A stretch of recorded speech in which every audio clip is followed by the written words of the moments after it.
ನಮಸ್ಕಾರ. ನಮ್ಮ ನಾಡು ವಾರ್ತೆಗಳಿಗೆ ಸ್ವಾಗತ. ಈಗ ಮುಖ್ಯಾಂಶಗಳು.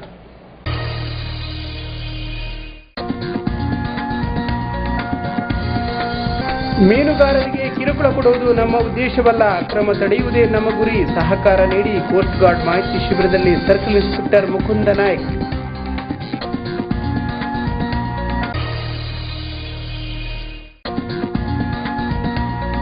ಜುಲೈ 14-15 ಪುರಭವನದಲ್ಲಿ ದಾಸ ಸಾಹಿತ್ಯ ಸಮ್ಮೇಳನ ಸಿದ್ಧತಾ ಸಭೆ ಭಿತ್ತಿಪತ್ರ ಅನಾವರಣ. ಜುಲೈ 10ರಂದು ಎಂಕೆ ರಮೇಶಾಚಾರ್ಯ ಅವರಿಗೆ ಎಡನೀರಲ್ಲಿ ಪಾತಾಳ ಪ್ರಶಸ್ತಿ ಪ್ರದಾನ.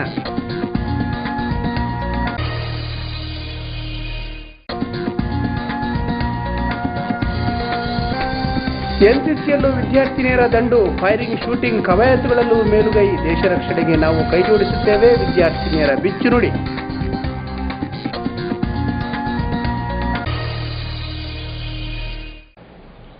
ವಾರ್ತೆಗಳ ವಿವರ. ಇಂಡಿಯನ್ ಕೋಸ್ಟ್ ಗಾರ್ಡ್ ವತಿಯಿಂದ ಮೀನುಗಾರರಿಗೆ ಮೀನುಗಾರಿಕಾ ಕಿಟ್ ವಿತರಣೆ ಹಾಗೂ ಮಾಹಿತಿ ಶಿಬಿರ ಮಂಗಳವಾರ ಉಳ್ಳಾಲದ ಶ್ರೀ ವ್ಯಾಘ್ರ ಚಾಮುಂಡೇಶ್ವರಿ ದೇವಸ್ಥಾನದ ವಠಾರದಲ್ಲಿ ಜರುಗಿತು. ಉಳ್ಳಾಲದ ಶ್ರೀ ವ್ಯಾಘ್ರ ಚಾಮುಂಡೇಶ್ವರಿ ದೇವಸ್ಥಾನದ ಸಭಾಂಗಣದಲ್ಲಿ ಕರ್ನಾಟಕ ಮೀನುಗಾರರು ಮತ್ತು ಕರಾವಳಿ ಕಾವಲು ಪಡೆ ಜಂಟಿಯಾಗಿ ಮಂಗಳವಾರ ಆಯೋಜಿಸಿದ್ದ ಸಮುದಾಯ ವೇದಿಕೆ ಮತ್ತು ಆರೋಗ್ಯ ಶಿಬಿರದಲ್ಲಿ ಕರಾವಳಿ ಭದ್ರತಾ ಪೊಲೀಸ್ ಪಡೆಯ ವೃತ್ತ ನಿರೀಕ್ಷಕ ಮುಕುಂದ ನಾಯ್ಕ್ ಮಾತನಾಡುತ್ತಿದ್ದರು. ಮೀನುಗಾರಿಕೆಗೆ ತೆರಳುವ ದೋಣಿಗಳ ಮಾಲೀಕರು ತಮ್ಮ ದೋಣಿಗಳ ನೋಂದಣಿಯ ಮೂಲ ದಾಖಲೆ ಪತ್ರಗಳನ್ನು ಜತೆಯಲ್ಲಿಟ್ಟುಕೊಳ್ಳಬೇಕು.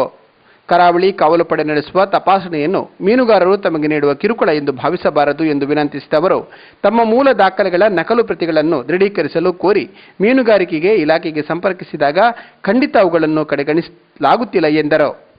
ಕ್ರಿಯೇಟ್ ಮಾಡಿ ಅಂತ ಅದು ಬಹಳ ನಮಗೆ ಪ್ರಯೋಜನವಿದೆ. ನಾನು ಇಲ್ಲಿ 3 ವರ್ಷದ ಕೆಲಸ ಮಾಡ್ತಾ ಇದ್ದೇನೆ. ನನಗೆ ಬಹಳ ಇನ್ಫಾರ್ಮೇಶನ್ ಬಂದಿದೆ.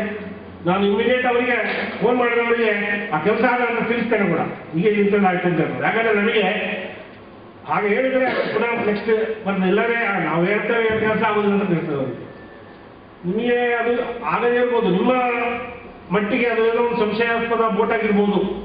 ಬಟ್ ಅದನ್ನು ನಾವು ಚೆಕ್ ಮಾಡಿದರೆ ಆನಂತರ ಇದು ಗೊತ್ತಾದರೆ ಓಕೆ, ಅಲ್ಲ ಇದ್ರೆ ಅಲ್ಲ ಓಕೆ ಆಗಲೂಬಹುದು. ಆದ್ದರಿಂದ ಪ್ರತಿಯೊಂದನ್ನು ನಾವು ಸಂಶಯಿತವಾಗಿ ನೋಡಬೇಕು, ಗೊತ್ತಿಲ್ಲ ಅಪರಿಚಿತ. ಅದು ನಿಮಗೆ ಇಲ್ಲಿಯ ಭಾಗ ಮೀನುಗಾರಿಕೆ ನಾವು ನೋಡ್ತಾ ಇದ್ದೇವೆ. ಹೊಸ ಒಂದು ಬೋಟ್ ಕೇರಳಕ್ಕೆ ಬಂದರೂ ನಿಮ್ಗೆ ಗೊತ್ತಾಗ್ತದೆ, ಇಲ್ಲಿಂದ ಮಲ್ಪೆಗೆ ಬಂದರೂ ಗೊತ್ತಾಗ್ತದೆ, ಆ ಕಡೆ ಕಾರವಾರ ಬಂದರೂ ಗೊತ್ತಾಗ್ತದೆ, ಇಲ್ಲಿಂದ ನೀವು ಡೈಲಿ ನೋಡೋದು ನಿಮ್ಗೆ ಗೊತ್ತಾಗ್ತದೆ, ದೂರದಿಂದ ಗೊತ್ತಾಗ್ತದೆ. ಇಂಥ ಇದನ್ನು ನೋಡಿದ್ರೆ ನಮ್ಮವರಂತ ನೀವು ತಿಳ್ಕೊಳ್ತೀರ. ಅದೊಂದು ಜೀವನದಲ್ಲಿ ಬಹಳ ಇದಿದೆ, ಬಹಳ ಯೂನಿಟಿ ಕೂಡ ಇದೆ. ನಿಮಗೆ ಗೊತ್ತಿದೆ ಮೀನುಗಾರರಲ್ಲಿ ಬಹಳಷ್ಟು. ಮೀನುಗಾರಿಕೆಯ ಸಂದರ್ಭದಲ್ಲಿ ಎಲ್ಲರೂ ರಕ್ಷಾ ಕವಚ ಹೊಂದಿರಬೇಕು. ಇದರೊಂದಿಗೆ ಒಬ್ಬನಾದರೂ ಡಿಎಟಿ ಸಾಧನ ಹೊಂದಿದ್ದಲ್ಲಿ ಅಪಾಯಕ್ಕೀಡಾಗುವ ಅಥವಾ ಅಪಾಯಕ್ಕೀಡಾದ ದೋಣಿ, ಹಡಗು ಯಾವುದೇ ಭಾಗದಲ್ಲಿದ್ದರೂ ಕರಾವಳಿ ರಕ್ಷಣಾ ಪಡೆಗೆ ಶೀಘ್ರವಾಗಿ ಪತ್ತೆ ಹಚ್ಚಲು ಸಾಧ್ಯ ಎಂದು ಕಮಾಂಡೆಂಟ್ ತಿಳಿಸಿದರು. ಟೋಲ್ ಫ್ರೀ ನಂಬರ್ 1554ಗೆ ದಯವಿಟ್ಟು ಮಾಡಿ ತಿಳಿಸಿ. ಜಾಗೃತಾ ಸಮಿತಿಗಳು ತಮ್ಮ ಸರಿಹದ್ದಿನಲ್ಲಿರುವ ಮೀನುಗಾರರ ಬಂಧುಗಳೊಂದಿಗೆ ತಮ್ಮ ಚಟುವಟಿಕೆಯ ಬಗ್ಗೆ ಚರ್ಚಿಸಿ ಯಾವುದೇ ಅನುಮಾನಾಸ್ಪದ ವಿಷಯಗಳಲ್ಲಿ ಸ್ಥಳೀಯ ಪೊಲೀಸ್ ಮತ್ತು ಕರಾವಳಿ ರಕ್ಷಣಾ ಪಡೆಯವರಿಗೆ ತಿಳಿಸುವುದು. ನ್ಯಾಷನಲ್ ಇನ್ಸ್ಟಿಟ್ಯೂಟ್ ಆಫ್ ಟೆಕ್ನಾಲಜಿಯವರು ವೈಜ್ಞಾನಿಕ ಸಮೀಕ್ಷೆಗಾಗಿ ಅಳವಡಿಸಿರುವ ಉಪಕರಣಗಳನ್ನು ನಾಶ ಹಾಳುಗೊಳಿಸಬಾರದು.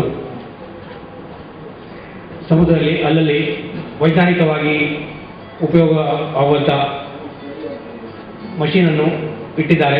ಅದು ಹವಾಮಾನದ ಮುನ್ಸೂಚನೆ ಇತ್ಯಾದಿಗಳನ್ನು ನಮ್ಮ ಉಪಯೋಗಕ್ಕೆ ಇರುತ್ತದೆ. ದಯವಿಟ್ಟು ಅದರ ಹತ್ತಿರ ತಮ್ಮ ಬೋಟನ್ನು ತೆಗೆದುಕೊಂಡು ಹೋಗಿ ಅದನ್ನು ಅದಕ್ಕೆ ಹಾನಿಯನ್ನು. Commandant RK. ಶರ್ಮಾ ಅವರು ಕೆಲವೊಂದು ಜೀವರಕ್ಷಕ ಸಾಮಗ್ರಿಗಳ ಬಗ್ಗೆ ಅರಿವು ಮೂಡಿಸಿದರು. ಎಸ್. ಉಪಾಧ್ಯಾಯ ಹಾಗೂ ಉಳ್ಳಾಲ ಮೊಗವೀರ ಸಂಘದ ಅಧ್ಯಕ್ಷ ಸದಾನಂದ ಬಂಗೇರ ಈ ವೇಳೆ ಹಾಜರಿದ್ದರು.